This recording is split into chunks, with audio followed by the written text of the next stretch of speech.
Hello guys, आज का यह वीडियो सभी टाइप के कॉम्पिटेटिव एग्जाम्स के स्टूडेंट्स के लिए इम्पोर्टेंट है क्योंकि आज के इस वीडियो में हम लोग नॉन फाइनाइट वर्ब्स यानी कि इन्फिनेटिव, जेरंड या पार्टिसिपल के बारे में डिस्कस करेंगे।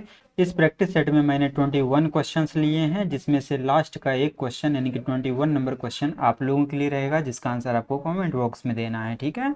फर्स्ट क्वेश्चन है he enjoys blank football on weekends, यानी कि वह फुटबॉल खेलना पसंद करता है कब? वीकेंड्स पर। तो आपको याद रखना है कि जब भी सेंटेंस में आपको इंजॉय वर्ड मिल जाएगा तब वहां पर हमेशा आपको जेरंड का यूज करना है। किसका? जेरंड का यूज करना है। जेरंड क्या कहलाता है? जब वर्ब में आईएनजी जोड़ देते हैं तो वो जेरंड कहलाता है। ठीक है, वो नाउन की तरह ट्रीट करने लगता है। तो यहाँ पर जेरंड रहा, ये बी नंबर इस क्वेश्चन का आंसर हो जाएगा। आपको और भी कुछ वर्ब्स को याद रखना है, जैसे कि इंजॉय तो हो ही गया, इसके अलावा अवॉइड हो गया, फिनिश हो गया, कंसिडर हो गया, माइंड हो गया, सजेस्ट हो गया, प्रैक्टिस हो गया, रिस्क हो गया। तो इन सब के साथ आपको जेरंड का ही यूज करना है। बी नंबर इस क्वेश्चन का आंसर हो जाएगा। ठीक है। सेकंड नंबर क्वेश्चन है they made him blank his mistake, यानी कि उन्होंने उसे अपनी गलती को स्वीकार करने के लिए क्या कर दिया? मजबूर कर दिया। तो यहाँ पर मेड जो है वो पॉजिटिव वर्ब की तरह यूज हुआ है। उन्होंने उसे अपनी गलती पर मानने के लिए मजबूर किया, यानी कि ये काम करवाया। ठीक है। तो सेंटेंस का फॉर्मेट यदि इस प्रकार से रहे कि मेक रहे, उसके बाद ऑब्जेक्ट तुरंत बाद दिया रहेगा, तब वहाँ पर आपको वर्ब का बेस फॉर्म का यूज करना है। ठीक है। तो यहाँ पर ये रहा ऑब्जेक्ट, मेड के बाद यहाँ पर वर्ब का बेस फॉर्म यूज होगा, जो कि ऑप्शन नंबर ए में दिया गया है। ठीक है। थर्ड नंबर क्वेश्चन है सी वॉन्ट्स ब्लैंक इस इंग्लिश फ्लुएंटली, यानी कि वह चाहती है इंग्लिश फ्लुएंटली बोलना। तो आपको याद रखना है कि जब भी सेंटेंस में आपको वांट वर्ड मिलेगा तब वहां पर हमेशा आपको इन्फिनेटिव का यूज करना है। किसका यूज करना है? इन्फिनेटिव का यूज करना है, यानी कि टू प्लस बेस फॉर्म का यूज करना है। ठीक है। तो she wants to speak, to plus base form इस क्वेश्चन का आंसर हो जाएगा। और भी आपको कुछ वर्ड्स याद रखना है, जैसे कि वांट तो हो ही गया, इसके अलावा आपको होप मिल जाए, प्लान मिल जाए, डिसाइड मिल जाए, एग्री मिल जाए, और क्या प्रॉमिस मिल जाए, और क्या रिफ्यूज मिल जाए, नीड मिल जाए। तो इन सब के साथ आपको टू प्लस बेस फॉर्म का यूज करना है, यानी कि इन्फिनेटिव का यूज करना है। बी नंबर इसका राइट आंसर है। फोर्थ नंबर क्वेश्चन है the boy was caught blank in the examination hall, यानी कि लड़के को कॉट कर लिया गया एग्जामिनेशन हॉल में, क्या करते हुए? चीट करते हुए। चीट करते हुए कंटिन्यूटी को शो करना है, तो चीटिंग इस क्वेश्चन का आंसर हो जाएगा। The boy was caught cheating in the examination hall. तो यहाँ पर ये प्रेजेंट पार्टिसिपल की तरह यूज हुआ है। बी नंबर इस क्वेश्चन का आंसर हो जाएगा। आईएनजी जेरंड की तरह भी काम करता है, पार्टिसिपल की तरह भी काम करता है, इस बात को आपको याद रखना है। जेरंड कब बनेगा? जब नाउन की तरह ट्रीट करेगा, जब एडजेक्टिव की तरह ट्रीट करेगा तो ये प्रेजेंट पार्टिसिपल कहलाएगा। फिफ्थ नंबर क्वेश्चन है let the students blank quietly, यानी कि स्टूडेंट्स को शांति से क्या करने दो? बैठने दो। जब भी सेंटेंस में आपको लेट मिल जाएगा, क्या मिल जाए? लेट मिल जाए, तब वहां पर हमेशा वर्ब का बेस फॉर्म का यूज करना है, यानी कि बेयर इन्फिनेटिव का यूज करना है। विदाउट टू वर्ब को यूज करना है। ए नंबर इस क्वेश्चन का आंसर हो जाएगा। Let the students sit quietly. लेकिन लेट का यूज आप लोगों ने एक जगह और पढ़ा होगा पैसिव वॉइस में, लेकिन जब पैसिव इसका करेंगे तब वहां पर आपको क्या यूज करना है? टू प्लस पास्ट पार्टिसिपल, यानी कि वर्ब का थर्ड फॉर्म का यूज करना है। ठीक है। सिक्स नंबर क्वेश्चन है he refused blank the offer, यानी कि उसने मना कर दिया ऑफर को क्या करने से? एक्सेप्ट करने से। तो आपको याद रखना है कि जब भी सेंटेंस में आपको कौन सा वर्ड मिलेगा? रिफ्यूज मिलेगा, तब वहां पर आपको इन्फिनेटिव का यूज करना है, यानी कि टू प्लस वर्ब का बेस फॉर्म का यूज करना है। ठीक है। He refused to accept, C number इस क्वेश्चन का आंसर हो जाएगा। रिफ्यूज अभी जस्ट थोड़ी देर पहले आया था, रिफ्यूज कहाँ है? रिफ्यूज ये रहा रिफ्यूज। रिफ्यूज के साथ टू प्लस बेस फॉर्म यानी कि इन्फिनेटिव का यूज करते हैं। ठीक है। सेवंथ नंबर क्वेश्चन है the man standing at the gate is my uncle, here standing is, यहाँ पर स्टैंडिंग जो है किस तरह से यूज हुआ है? तो कहने का मतलब वो आदमी जो गेट पर खड़ा है वो कौन है? मेरे अंकल हैं। तो गेट पर खड़ा हुआ आदमी, आदमी के बारे में एक्स्ट्रा इंफॉर्मेशन दे रहे हैं। तो यहाँ पर ये किस तरह से काम कर रहा है? ये जो है एज एडजेक्टिव की तरह काम कर रहा है। और एडजेक्टिव जो है कौन बन सकता है? तो पार्टिसिपल बनता है, यानी कि प्रेजेंट पार्टिसिपल या पास्ट पार्टिसिपल। तो जब भी एडजेक्टिव की तरह काम करेगा तो यही दोनों बनेगा। तो जब भी आईएनजी फॉर्म जो है एडजेक्टिव की तरह यूज हो रहा हो तब वो प्रेजेंट पार्टिसिपल कहलाएगा, और वर्ब का थर्ड फॉर्म जो है एडजेक्टिव की तरह यूज हुआ हो तब वहाँ पर उसको हम पास्ट पार्टिसिपल बोलेंगे। ये तो आईएनजी फॉर्म है यानी कि प्रेजेंट पार्टिसिपल इस क्वेश्चन का आंसर हो जाएगा।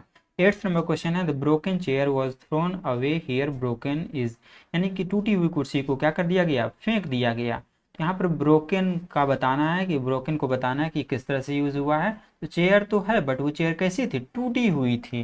तो यहाँ पर चेयर के बारे में एक्स्ट्रा इन्फॉर्मेशन दी है, यानी कि ये किस तरह से काम किया, एडजेक्टिव की तरह काम किया। एडजेक्टिव कौन बनेगा, प्रेजेंट पार्टिसिपल या पास्ट पार्टिसिपल, क्योंकि ये पास्ट फॉर्म में है यानी कि आईएनजी फॉर्म तो है नहीं, तो प्रेजेंट पार्टिसिपल इसका राइट आंसर ना होकर पास्ट पार्टिसिपल इस क्वेश्चन का आंसर होगा। ठीक है।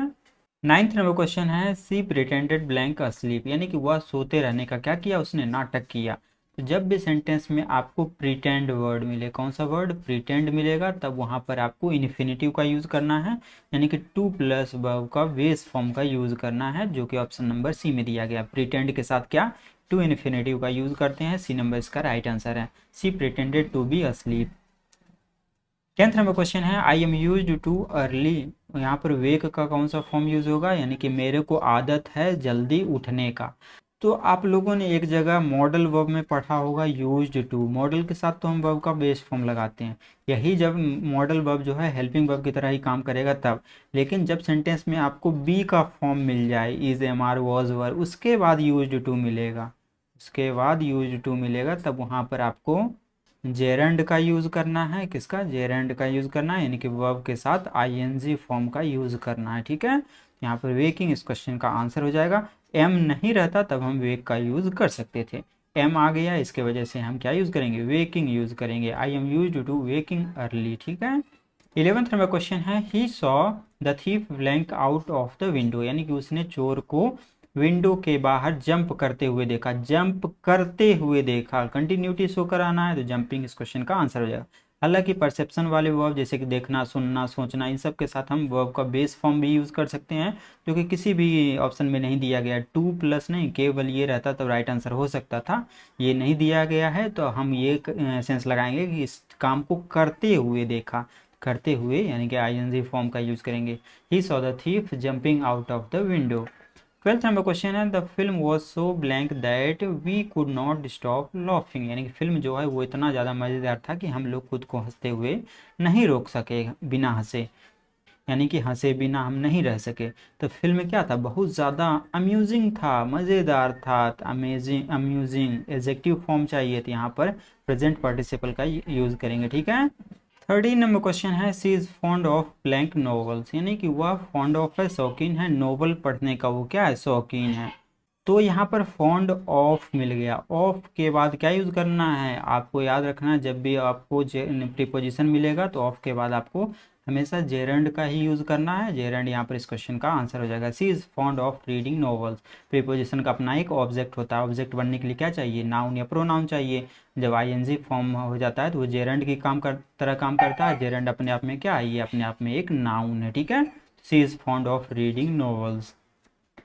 14 नंबर क्वेश्चन है the news was blank to all of us, यानी कि न्यूज जो है हम सभी के लिए क्या था, सरप्राइजिंग था, आश्चर्यचकित करने वाला था। फिर से हमें एडजेक्टिव ही चाहिए, यहाँ पर सरप्राइजिंग इस क्वेश्चन का आंसर हो जाएगा। प्रेजेंट पार्टिसिपल की तरह यूज हुआ है, ना कि जेरंड की तरह। ठीक है। The news was so surprising to all of us, ये यहाँ पर सरप्राइजिंग किस तरह से यूज हुआ है, तो ये जो है एडजेक्टिव की तरह यूज हुआ है, नाउन के बारे में एक्स्ट्रा इन्फॉर्मेशन दे रहे हैं हम। 15 नंबर क्वेश्चन है the work was blank by the students, यानी कि काम जो है कंप्लीट कर लिया गया किनके द्वारा, स्टूडेंट्स के द्वारा। ये सेंटेंस तो जाना पहचाना सा लग रहा है, सेंटेंस पैसिव वॉइस का है, तो पैसिव वॉइस में हम क्या यूज करते हैं, पास्ट पार्टिसिपल का यूज करते हैं, वर्ब का थर्ड फॉर्म यूज करते हैं। The work was completed by the students, यहाँ पर ये किस तरह से यूज हुआ है, पास्ट पार्टिसिपल की तरह यूज हुआ है। ठीक है। 16 नंबर क्वेश्चन है the crying baby needs attention here crying is, यानी कि रोते हुए बच्चे को जरूरत है किस चीज़ की, अटेंशन की, ध्यान की।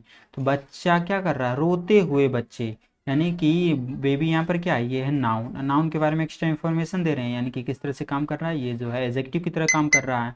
और एडजेक्टिव कौन बन सकता है, प्रेजेंट पार्टिसिपल या पास्ट पार्टिसिपल, चूंकि आईएनजी फॉर्म में लिखा हुआ था, ये प्रेजेंट पार्टिसिपल हो जाएगा, ना कि पास्ट पार्टिसिपल। जेरंड तो है नहीं, यहाँ पे जेरंड नाउन की तरह ट्रीट होता है, लेकिन ये नाउन नहीं है, ये बेबी के बारे में एक्स्ट्रा इन्फॉर्मेशन दे रहे हैं। किस टाइप का बेबी, रोता हुआ बेबी, यानी कि एक्स्ट्रा इन्फॉर्मेशन दिए हैं।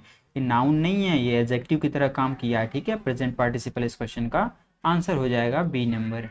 17 नंबर क्वेश्चन है, it is no use over spilled milk, यानी कि कोई फ़ायदा नहीं है बिखरे हुए दूध के ऊपर रोने से, बिखर गया सो जो काम बिगड़ गया सो बिगड़ गया, उसके लिए अब पछतावा करने से कोई फ़ायदा नहीं है। तो जब भी सेंटेंस का फॉर्मेट में आपको इट इज़ नो यूज़ मिल जाएगा, तब वहाँ पर आपको वर्ब के साथ आईएनजी फॉर्म का ही यूज़ करना है, ठीक है। It is no use crying over spilled milk, B number इस क्वेश्चन का आंसर हो जाएगा। 18 नंबर क्वेश्चन है, I saw him blank in the garden, यानी कि मैंने गार्डन में उसको काम करते हुए देखा, काम करते हुए देखा, यानी कि आईएनजी फॉर्म चाहिए। या परसेप्शन वाले वर्ब की तरह यदि हम देखें, जैसे कि सुनना, देखना, नोटिस करना, तो इसके साथ हम वर्ब का बेस फॉर्म भी यूज़ कर सकते हैं, यानी कि वर्क भी यहाँ पर इसका राइट आंसर हो सकता है, जो कि किसी भी ऑप्शन में नहीं दिया गया है, केवल वर्क। यहाँ पर वर्किंग इस क्वेश्चन का आंसर हो जाएगा। आई saw him working in the garden, garden में काम करते हुए देखा, आईएनजी फॉर्म वाला इसका राइट आंसर है। और यहाँ पर परसेप्शन वाले वर्ड के साथ हम केवल वर्क भी लिख सकते हैं। 19 नंबर क्वेश्चन है, ही लाइक्स ब्लैंक पोएम्स, यानी कि वह पसंद करता है क्या, कविताएं, तो कविताएं लिखना पसंद करता है। तो आपको याद रखना है कि जब भी सेंटेंस में आपको लाइक मिल जाए या लव मिल जाए या हेट मिल जाए या प्रेफर मिल जाए, तो इनके साथ आप चाहें तो आईएनजी फॉर्म का यूज़ कर सकते हैं, या आप चाहें तो इन्फिनेटिव यानी कि टू प्लस वर्ब का बेस फॉर्म का भी यूज़ कर सकते हैं। इन्फिनेटिव तो कहीं नहीं दिया, टू प्लस थर्ड फॉर्म नहीं, बेस फॉर्म, ये कैंसिल हो गया। पी नंबर इस क्वेश्चन का आंसर हो जाएगा। He likes to write poems या ही लाइक्स राइटिंग पोएम्स, दोनों इसका राइट आंसर हो सकता है, ठीक है। 20 एंड लास्ट क्वेश्चन है, इसके बाद का एक क्वेश्चन आप लोगों के लिए रहेगा, जिसका आंसर आपको कमेंट बॉक्स में देना है। इस क्लास का पीडीएफ जो है वो चैनल की मेंबरशिप सेक्शन में ऑलरेडी अपलोड किया जा चुका है। मेंबर बनने के लिए आपको यूट्यूब को ज्वाइन करना पड़ेगा, ठीक है। 20 नंबर क्वेश्चन है, the tired soldiers lay down to rest, here tired is, यानी कि थका हुआ जो सोल्जर है वो रेस्ट करने के लिए नीचे जो है वो लेट गया। तो सोल्जर्स, टायर्ड का बताना है हमें, सोल्जर्स तो था, कैसा सोल्जर्स, टायर्ड सोल्जर्स, नाउन के बारे में एक्स्ट्रा इन्फॉर्मेशन दे रहे हैं कि सोल्जर्स यानी कि थके हुए सोल्जर्स की बात कर रहे हैं, तो एक्स्ट्रा इन्फॉर्मेशन दिए। तो टायर्ड किस तरह से काम किया, तो ये जो है एडजेक्टिव की तरह काम किया। एडजेक्टिव कौन बन सकता है, पार्टिसिपल यानी कि प्रेजेंट पार्टिसिपल या पास्ट पार्टिसिपल, चूंकि ये वर्ब के थर्ड फॉर्म है तो प्रेजेंट पार्टिसिपल नहीं बल्कि पास्ट पार्टिसिपल इस क्वेश्चन का आंसर हो जाएगा, ठीक है। 21 नंबर क्वेश्चन आप लोगों के लिए, इसका आंसर आपको कमेंट बॉक्स में देना है। यदि वीडियो हेल्पफुल लगा हो तो चैनल को सब्सक्राइब कर दीजिएगा, वीडियो को लाइक कर दीजिएगा और अपने फ्रेंड सर्कल में इस वीडियो को शेयर कर दीजिएगा, ठीक है। तब तक के लिए थैंक यू, मिलते हैं अगले वीडियो में।